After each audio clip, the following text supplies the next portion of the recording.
মিশরের ইতিহাস শুরু হয় খ্রিস্টপূর্ব ৩১০০ সালের দিকে, যখন ফারাও নারমার উপত্যকা ও বদ্বীপকে একত্রিত করেন। মিশরীয় সভ্যতার মূল ভিত্তি ছিল নীল নদ। প্রতি বছর এই নদীর বন্যা উর্বর পলি এনে জমিকে কৃষির জন্য প্রস্তুত করত।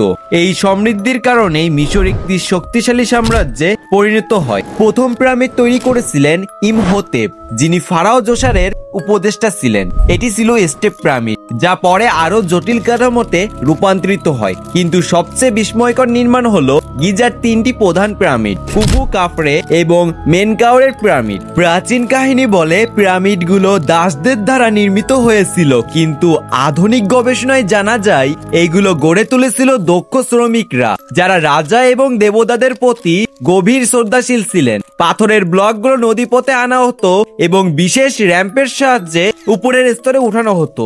অনেকে মনে করেন যে পিরামিড শুধু সমাধি নয়, বরং এটি এক মহাজাগতিক শক্তির কেন্দ্র।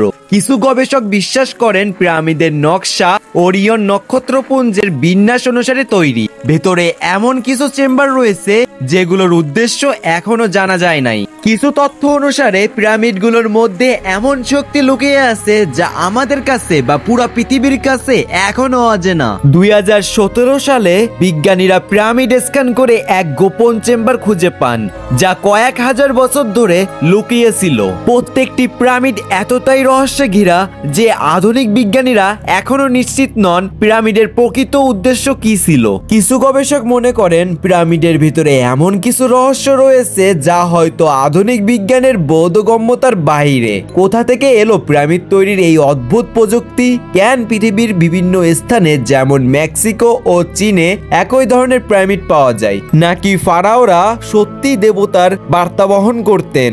মিশর ও তার পিরামিড আমাদের কাছে আজও এক রহস্য।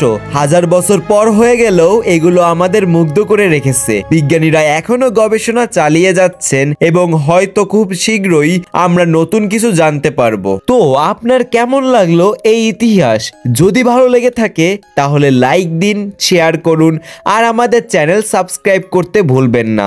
নতুন নতুন রহস্য ও ইতিহাস নিয়ে আমরা আবার ফিরে আসবো।